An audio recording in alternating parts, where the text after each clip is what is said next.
The head of the National Marine Fisheries Service comes to Maine to hear about the struggles faced by Maine's ground fishermen.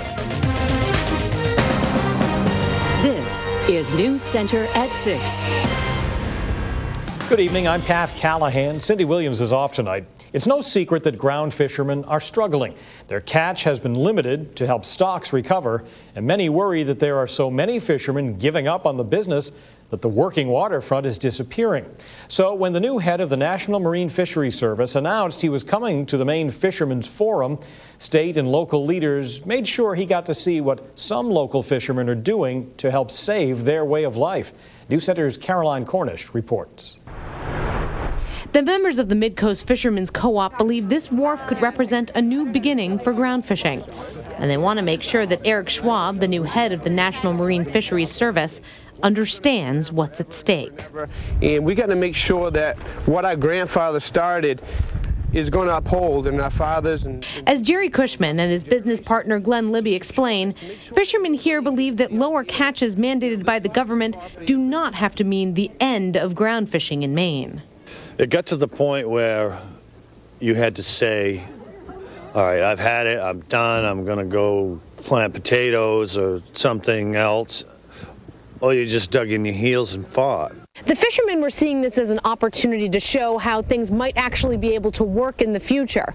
For a long time, they've been focusing on how many fish they're able to catch to be able to make a living.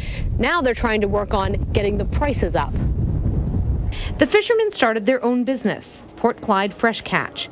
Instead of selling their fish to processors, they do the work themselves.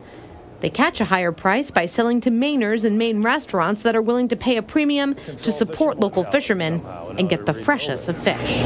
This gives you the ability to recover some of that cost. Libby says the feds could support ventures like this up and down the coast, and that could help save Maine ground fishing. Congresswoman Chellie Pingree agrees, and she's glad Schwaab gets to see this operation within his first month on the job.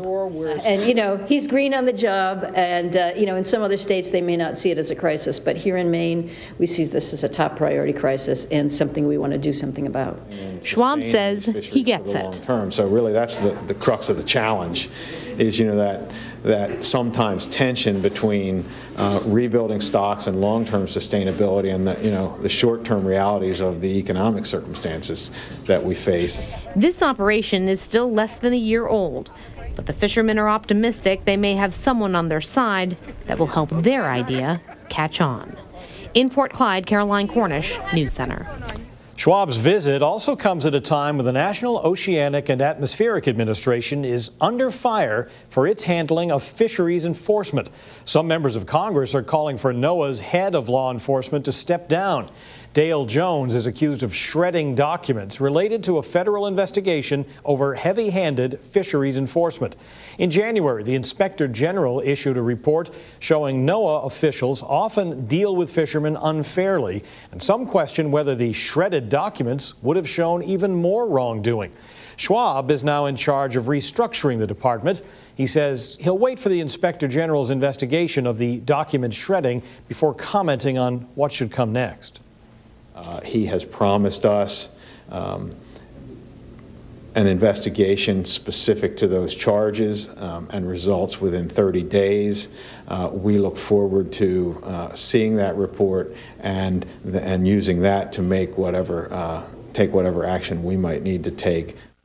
Schwaab says he hopes his department can build more confidence in its law enforcement by setting a clearer national policy on how investigators can better communicate with fishermen.